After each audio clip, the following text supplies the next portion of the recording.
Jai, Courtney, hello. Hello. What an incredible ride you've been having. These list of the giant blockbuster films, and they're all yours. Divergent, Insurgent, in case you didn't know, these are your movies. Right, yeah, run me Jack through. Reacher, Unbroken, A Good Day to Die Hard, Water Diviner, and now, of course, Terminator Genesis. This trajectory is so fabulous. Yeah, it's pretty good. It's pretty good. You must be good at what you do. I try. I try and work hard and, show up and leave a good impression. Does one thing lead to another, or does it all happen at once? No, it doesn't all happen at once.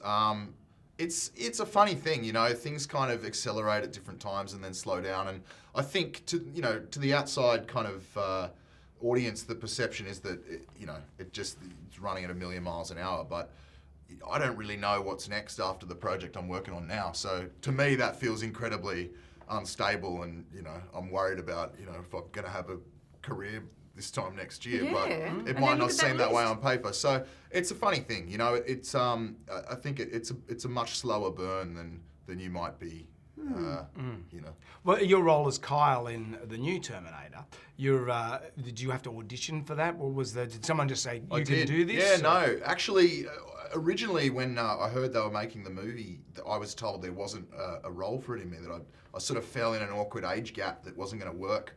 And I wasn't sure what they were doing with the concept, so I didn't really know what that meant. But that kind of went 180, and I had the chance to read for the part.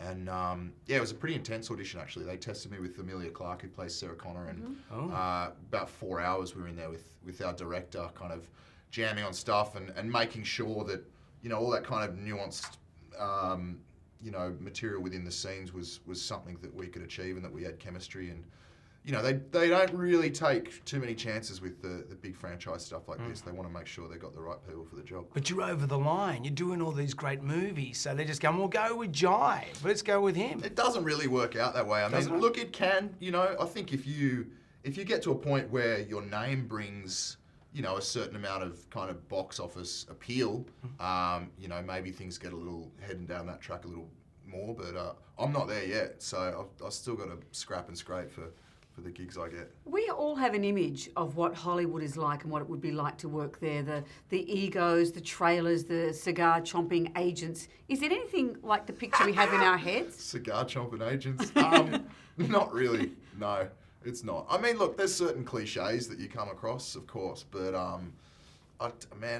this day and age, the industry's too fragile, and we're too disposable as actors for anyone to really play up the way that you might imagine they did. And it is business, but it's also a creative space where fortunately most people have integrity and are more interested in making art in this medium. And that's certainly the sort of facet of it that I'm more interested in subscribing to. Well, it's just up and up. You look at Arnold Schwarzenegger, Bruce Willis, Russell Crowe. Your next collaboration would have to be Paul Fennick and the Fat Pizza movie series. That's it. Yeah, you nailed it. Fat Pizza You'd versus... have to audition. Seems like a natural progression. It's not a given. You would audition. Yeah, you'd have to audition. Yeah. And you can keep your mutton chops, I'm sure you wouldn't mind. Perfect. Yeah.